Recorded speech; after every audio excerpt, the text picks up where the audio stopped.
Grabe guys, ito nga ang aming kaganapan dito sa Dumaca River. Nanisid nga kami dito sa Malagonlong Bridge. Aba, talagang ang dami nga naman namin nahuli ay. At ito namang isa namin kasama, imbis na isda nahuli ay pera ay 50 pesos naman ay. Kasarapan nga.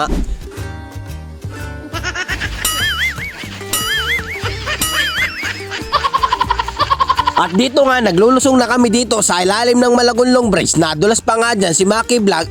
Kaya naman, mabuti na lang hindi natuloy. Ang taas pa man din ng tulay na aray. At nagkuha na nga rin si Joey Boy ng ipil-ipil para pamuna sa Antipara. At ito nga si Kuya Jerwin na supporter pala namin. Pauwi na sana siya kaso nakasalubong namin. Kaya naman inakit uli namin manisid. Aba ay sama uli siya ay. At dito nga lang talaga kami maninisid sa mismong Malagonlong Bridge. Ganito kasi ang ginagawa namin pag kami naiinip at magtatanggal inip kami ay dito sa ilog sa panguhuli ng isda. Kumbaga ay nag-enjoy ka na pag uwi mo may pang-ulam ka pa ay kasarapan nga. At kasama nga din pala namin si Paring Pilbar ang bagong postiso ngayong gabi. At kasama nga din pala namin si Mr. Chan. Kung may sira nga pala kayong aircon o linisin ay dito lamang kay Mr. Chan. Chan Aircon Installation and Cleaning Services. Tayo sa Malagondong Bridge ngayong gabi. Isa sa lumang tulay dito sa Pilipinas.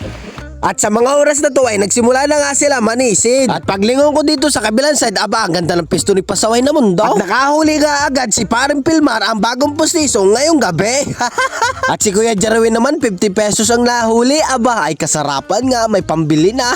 O baka ikaw nawawala ng 50 pesos na. Ito na po, nakawa na ni Kuya Jerwin, nasisid dito sa ilalim ng Malagonlong Bridge. At habang nakaupo nga si Pasaway na mundo ay maya lang nakahuli na agad si Joey Boy ng kasarapang apaha. Aba ay malaking apaha pa rin. Good size na good size. Pag meron ka na rin 4 na piraso ay surbol ang 1 kilo. Yari na naman ang pang-ulam na ray. At ang kasunod naman na nakahuli si Kuya Jerwin Yao. Aba ay good size ang nadalay. Yanong galing. At hindi nga nagtagal ay nakahuli na naman si Joey Boy na kasarapan tilapia. Aba yanong lapad ay kakatuwa. At nagsunod-sunod nga pala ang huli dito ni Joey Boy at pare-pareho ang lapad. Halos naman ay. Ito bagay mga tilapia para binibili lamang sa palengke. Yung nabibiling buhay, nakalagay sa aquarium. Aba, parang ito ayaw lalapad. Nakakatuwa naman eh. At hindi ko nga pala nabidyohan yung ibang nahuhuli ni Kuya Jerwin. Aba, ay anong dami na nga palang huli ni Kuya Jerwin. Ay, lalaki pa, nakakatuwa. At si Paring Maki naman dito sa kabilang side ay nag-iihaw na para pag-ahon namin. Aba, ay talagang may kakainin na. At habang nag-iihaw nga si Maki Vlog, aba, ito, nakahuli naman si Joey Boy na jambong hitaw. Aba, ay ang laki. Ganito talaga ang Pinoy, abang nag-iihaw ay namamapak. Kaya naman hindi nakakarami ng naluluto, aray mo. At sa mga oras ito ay nakahuli na naman si Joey Boy at ito ang last na huli ni Joey Boy at kumain na nga kami sa mga oras na to. Aba ay kasarapan ng kain namin dito. O paano, abot dito na lang ang video, araw-araw sipag lang, patungo sa bukas.